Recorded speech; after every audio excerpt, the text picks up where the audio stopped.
Nara, thank you for being with us. Welcome. We're really happy to partner with Previous Partners on hosting you here. I'm at the Bay Area Council. We're the regional organization for the business community in the Bay Area, Silicon Valley. We do a lot of tech work, do a lot of global work, and we're always pleased when senior visitors come from around the world, especially from India. So thanks so much for being here. A lot of this links to the AI mission in India and the AI summit coming up in New Delhi just after the turn of the year. So there's sort of a feed in to that entire process. I think Andhra Pradesh is a particularly interesting place for us because I think Google's largest investment, I think in the world, certainly in India, is in the state of Andhra Pradesh, so a big vote of confidence in what's happening in leadership in Andhra Pradesh. So you're very relevant to us here. So we're hoping from this conversation, anybody here will have the opportunity to follow up on anything that we talk about today. I think we're a pretty intimate group. We can maybe just introduce ourselves briefly, and then we'd love to hear from you. Well, I'm Vish Mishra. I've been in Delhi for 48 years, in America for 58 years. So I went to school in BHU, and age 22 graduated, and immediately came to America. So never lived or worked a single day in my life in India, but I always kept in touch with India. So a technology professional turned technology entrepreneur turned technology venture capitalist. And we decided to go to India, to invest in India, 2004. Before Silicon Valley people, VC discovered India, we said, okay, India is going to be rising, middle class rising, a lot of people have jobs, careers, etc. So we allocated, and we funded a lot of companies. Many we shut down, as you know, typical stuff. But we have two companies left in the portfolio, huge. One company called Billus. This electronic bill payment company, that's our company. $5 billion valuation for this company. 3 IT guys from Bombay, they were early 30s, okay, we fund them. I got to meet your father, okay, I think I mentioned it last time. I happened to be part of Bill Clinton's presidential delegation. We went to India in 2000 to discover because the US wasn't doing. And of course, Hyderabad was the city that hosted him, and I finally go there. So I remember vividly, your dad was known even back that time, the laptop toting, PowerPoint slide, high-tech, chief minister, no one like him anywhere in the world, okay, not just in India, but nowhere in the world. And I remember Bill Clinton was on the stage, he said, well, there's no way I can match your skill. So I just have to give my speech from memory while you can show your PowerPoint slides. So I fell in love with Hyderabad. I'm on the board of a company that started in Hyderabad currently, and then they operate in Costa Rica, plus, I sit on multiple boards and stuff like that. But anyway, so that's the kind of long background of in tech all my life. Okay, so great, perfect. Thank you. Luke Kowalski, I'm a Senior Vice President at Oracle, and we have a very, very large presence in India, both from a data center employee and innovation ecosystem perspective. So very, very glad to be here and scanning all the impressive statistics on the posters already. So thank you for the visit. My name is Song Yun. I'm a managing partner of Principal Venture Partners. We invest in early stage AI native companies. I'm on the board of HP, Hewlett-Packard, and MIT. HP has a big presence in India, of course, and I've been running a gaming company. India has been a very important market for our gaming industry, so really glad to be here. Thank you. My name is Benjamin Larson. I'm at AI Safety with the World Economic Forum based in San Francisco, leading work on AI safety when it comes to AI agents and also looking at AGI, where we have a Global Future Council that is looking a bit into the future. But very nice to meet you and looking forward to the conversation. Audrey Duet from the World Economic Forum at the Center for AI Excellence. I am head of AI and data innovation. Working with Ben on the latest advances in AI, but also how to use the technology for benefits on climate as well as security and governance. So we have a lot of working on that, and we work closely with India with the Center for AI Excellence over there. Hi, Abhishek. I work with Government of Andhra Pradesh. I had an agency called Andhra Pradesh Industrial Infrastructure Corporation. We are responsible for creation of all the industrial parks, facilitating. We have a land bank of around 2 lakh acres. So that's what we do. Hi, my name is Nilay Varma. I'm a CEO of a company called Primus Partners, which is India's largest owned Big Four consulting firm. But I've spent about 20 years in Big Four consulting before this. And I think the biggest thing for me in my introduction is I work with the leadership of the government of Andhra Pradesh, which is one of the most progressive. So when you spoke about at that particular point of time, things haven't changed. He's still the chief minister who people look up to, and I guess now he also is supported very well by our honorable minister. And I think Google's expansion in India was really an example of how the new leadership is driving growth in our state. And we're really looking forward for today's conversation because the honorable minister has always said we need to learn how it's not about just data centers, but how the ecosystem is to be developed. And really looking forward to your inputs and thoughts. So I'm Lokesh Nara. I'm the Minister for Human Resource Development, IT Electronics, Real-Time Governance. So it's three ministries under me. A little bit of my background, I did my bachelor's at Carnegie Mellon, worked at the World Bank for 2 years, again in e-governance. No surprises there, and then 2 years at Stanford MBA. I went back to the family business for about 5 years, till my wife, who's also Stanford MBA, decided to come back and kick me out of the business. Ended up in politics, so I've been a full-time politician now for almost 13 years. So, I mean, Andhra Pradesh, the state that I represent, is one of the youngest states in India. We are about a $180 billion economy, aspiring to be a $2.4 trillion economy. That means we need to grow at a CAGR of 15% year on year. And the way we've approached this growth is a clusterization. So we've chosen roughly about 20 subjects or clusters that we believe we should focus on.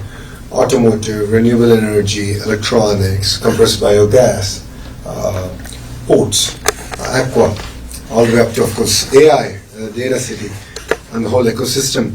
But what excites me in these clusters is the vertical and horizontal integration. So how do I capture the entire value of the ecosystem? So an example would be is, let's take a mobile phone, right? I mean, what are all the components that go into a mobile phone?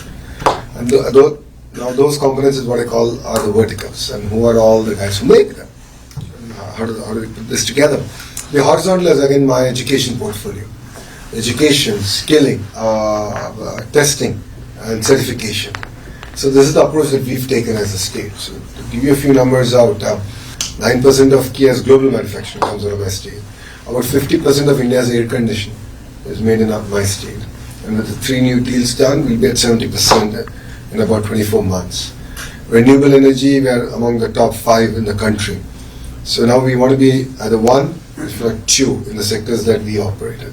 So this is in automotive, drones, space.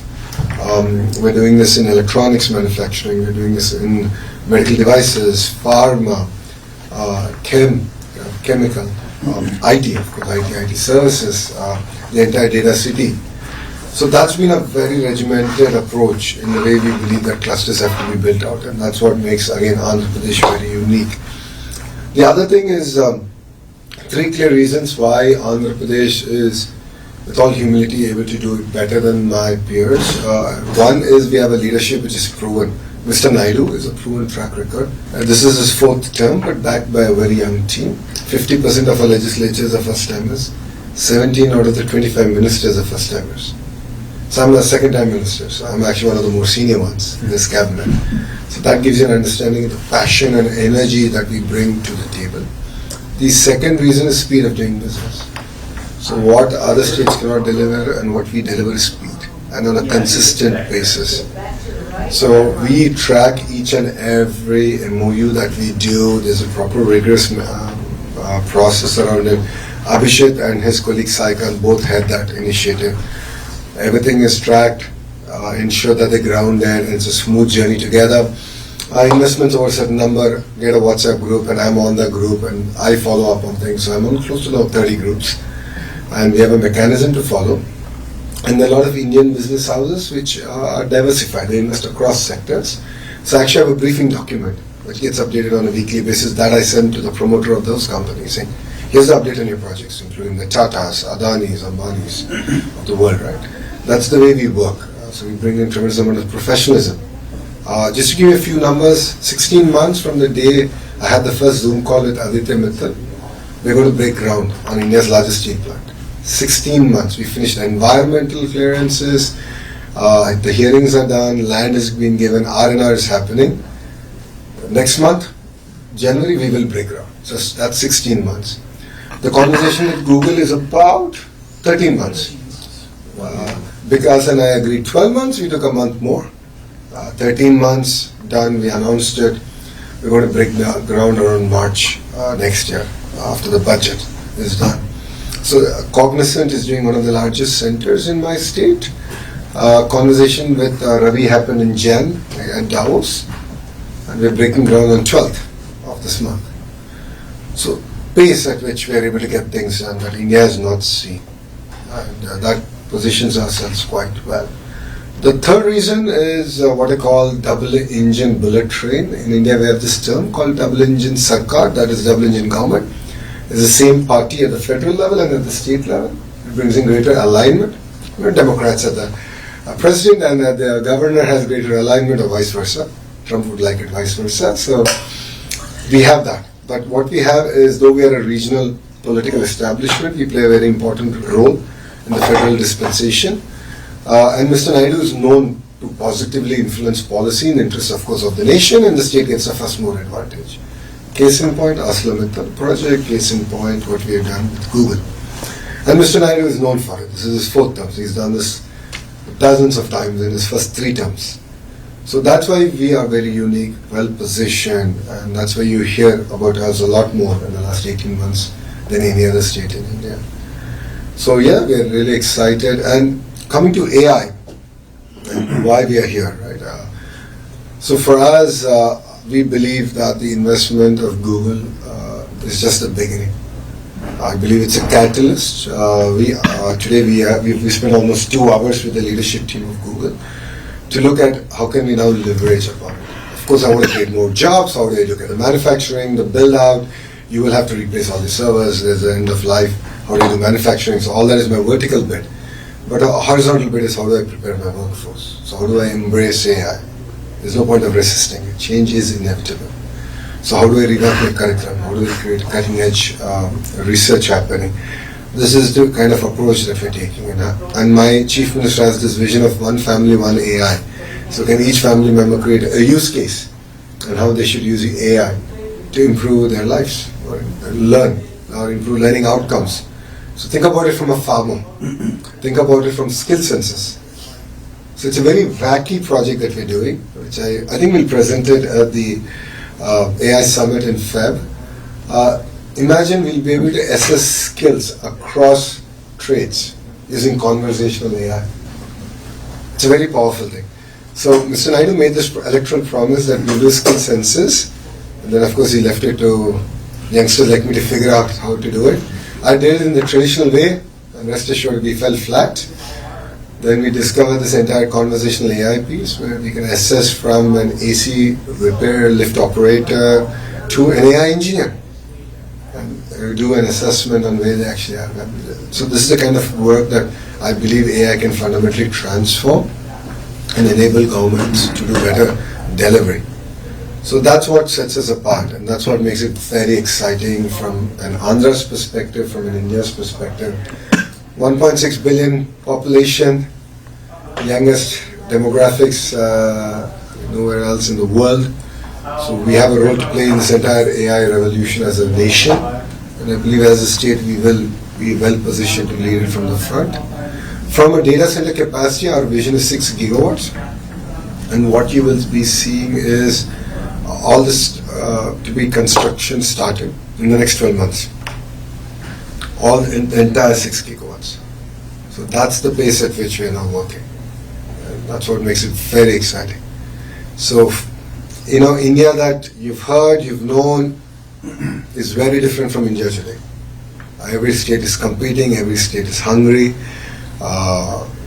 We were cribbing that we lost a deal to my neighboring state today on the way driving to this meeting. So that we bring a lot of passion and competitive spirit, and I believe that it's a new India.